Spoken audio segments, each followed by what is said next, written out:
Hello, everyone. Om Shanti. Welcome to tonight's session. Happy Wednesday. How is your meditation? I hope you are having a good journey and looking inward and finding that that's becoming more nourishing every day as you put your practice into place. So we have been talking a lot. Today is really the last step in our basic journey. And last week we discussed the 4 types of thoughts that we have, and the different types of thoughts that I can think about during the day and how to identify and then define those thoughts. And once I start doing that, once I can identify if a thought is positive or if a thought is negative, then I can start to replace them with more proactive thoughts, right? And basically what I'm doing is that every thought that I have is also accompanied by an energy. And we can sometimes describe that energy as a feeling, but not all the time. But every time I have a thought, that thought is generating an energy. It generates a energetic frequency. And so when I change my thoughts from thoughts that don't nourish me, that don't help me, to something proactive, what I'm really doing is I'm not just changing the thought, I'm also changing the energy that's associated with the thought. And truly, deeply, that's what meditation at the end of the day is really about. It's really about changing my energy. And my energy equals my nature, right? And so I really want to think about that, because my nature will dictate how I feel. My nature will dictate how I respond or react to things. And my nature will dictate my really how I feel in the next moment, the future, if you will. And so when I start to change my energy, instead of feeling anxiety, I will feel peace, or I will feel reassurance. And instead of feeling stress, I will feel trust, and I will feel happiness. And so it's such a basic equation, right? It's a basic equation that yields such profound results. It's actually quite incredible. And so when I change my energy by changing my thoughts, I start to experience the world differently. And when I experience the world differently, I start to respond to the world differently as well. And I start to view things differently, right? I start to view opportunities instead of losses.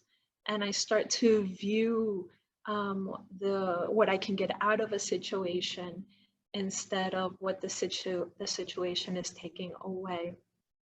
So I start to see and experience the world from a new perspective. And that new perspective comes from our inner world, right? Instead of seeing from the perspective of my physical eyes, and I'm aware of just what's in front of me, right? My physical eyes are limited to seeing what's in front of me, matter, right? But this third eye, the eye of the soul, we actually call it the eye of the intellect. That third eye is what starts to see things from that internal place, right? It gives me a different perspective. It doesn't just see the angry person in front of me that the physical eyes see. It can see beyond the anger of that person in front of me. It can see maybe that anger came from somewhere else, that it's not really projected at me, even though it's coming towards me. So I can start seeing things from a different point of view and not take things personally, right? So we need to work on opening that third eye, right? Seeing things from the eye of the self, the internal self. And that's at the end of the day what meditation is about, right? You see this trendy like symbol, right? The third eye in the forehead. It just means that I'm starting to awaken and see things from the inner world instead of just reacting from what I see with my physical eyes, which could be sometimes misleading or scary. So, so as we continue with your meditation practice, or as you continue with your meditation practice, make sure that you think about the energetic frequency, that energetic return that each of your thoughts have, that every single one of your thoughts has. And that's why it's so important to sort of identify and categorize your thoughts. We don't do it. So many people don't realize that the thoughts that they're having are negative.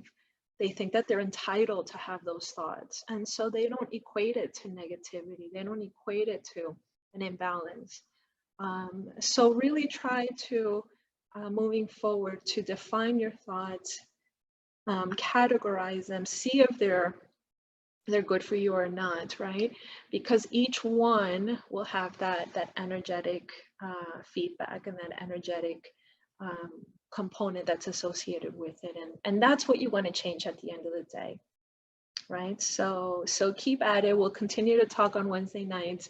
These are my basics in meditation, right? Become that observer, right? Identify your thoughts, be good with your thoughts, become your best friend with your mind, and then be aware of that energetic component that's associated with the thinking, right? That's happening in the mind, so that also you can change it. So we have a nice meditation today. So let's share, let me share my screen so we can start that meditation. It's about 10 minutes long. And let's focus on our thoughts a little bit, right? And let me just, give me 1 second so that I can prepare this. Creating a hero.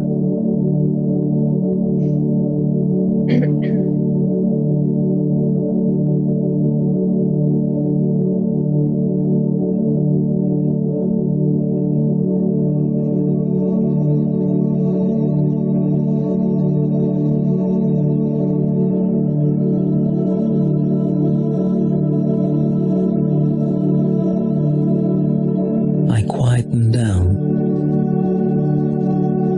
and step out of the maze of stressful thinking and doing. I begin to tap into my innate spiritual roots.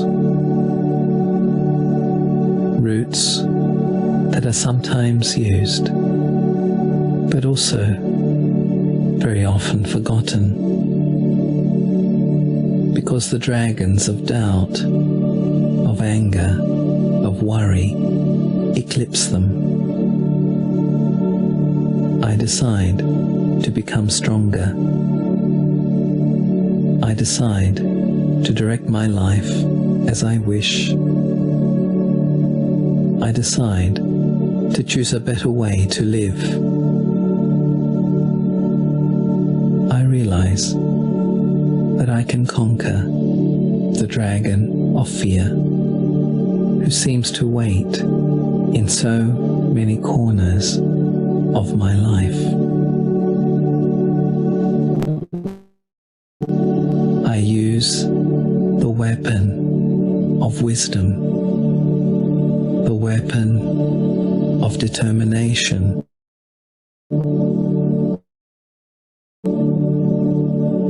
I become confident, assertive, no matter what, no matter who comes as an obstacle.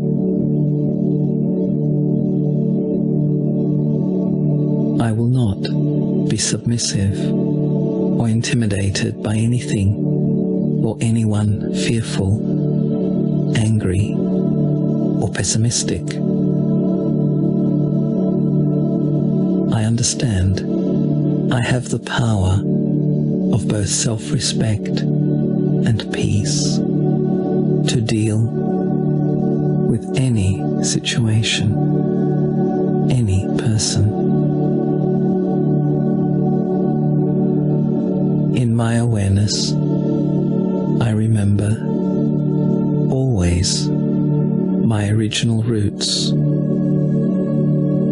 my original powers. I remember that I am a hero actor within this play of life.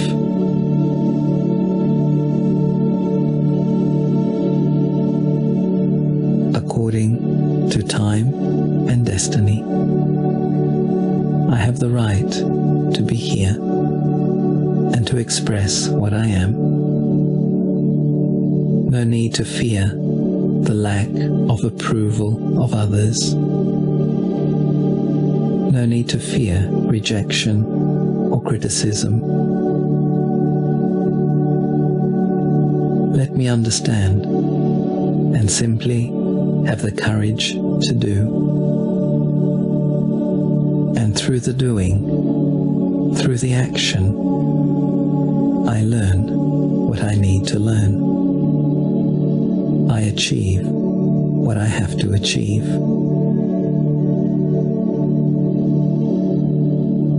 I realize that until I act, until I do, I cannot learn. I cannot find well-being.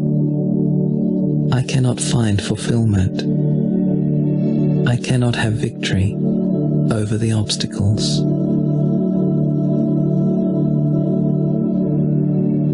With deep faith and determined thought, I firmly do what I have to do. I courageously say what I have to say.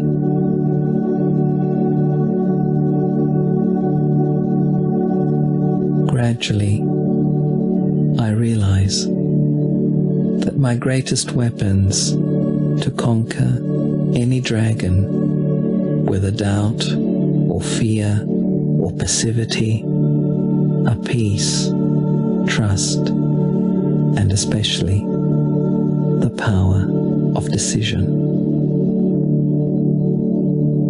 I need to be clear with myself what I really want from my life.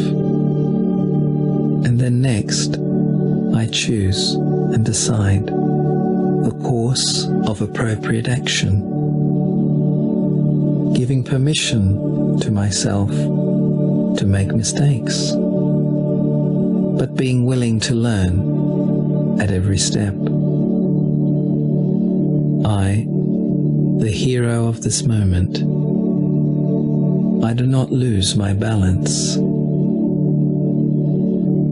through getting entangled in wasteful talk or hopeless thinking. I do not lose my self-respect by getting influenced by the negative vision or words of others towards me. I do not lose my aim just because others do not believe in it, ridicule it. Let me do what I have to do and grow through both success and failure, praise and defamation.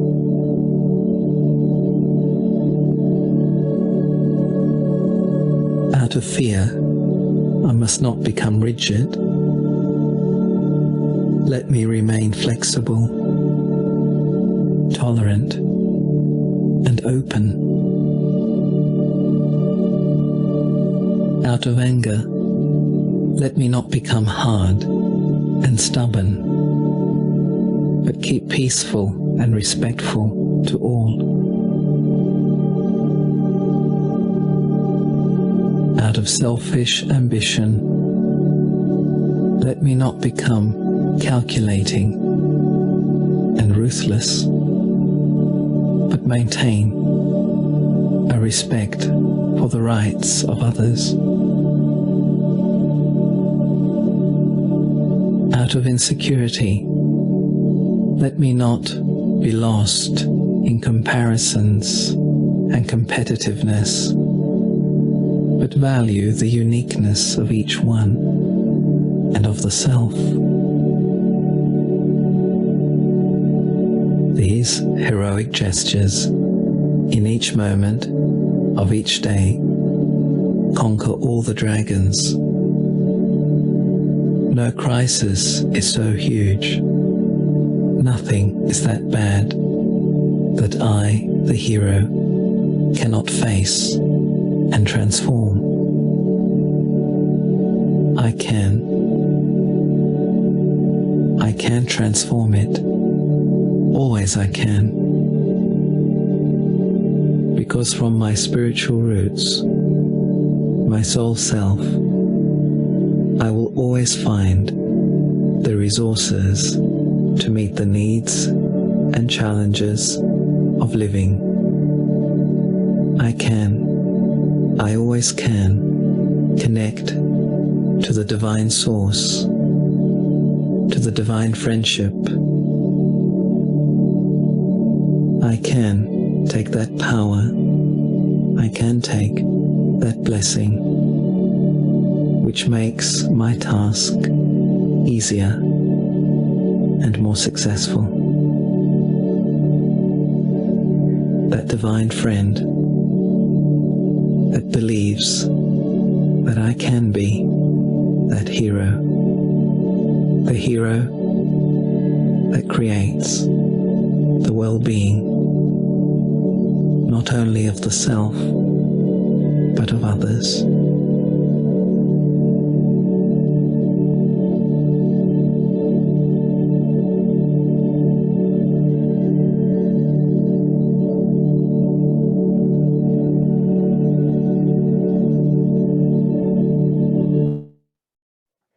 Om Shanti.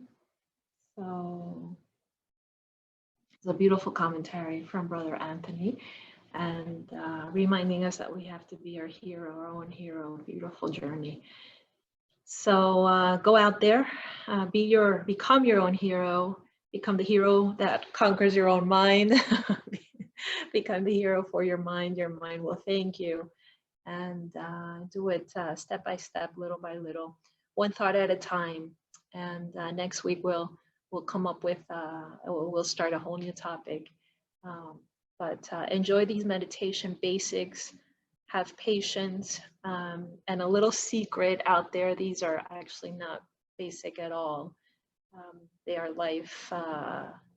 lifelong things that we can go into the depths of for the rest of our lives, right? So continue that practice. It's basic yet very profound, and become your own hero. Om Shanti.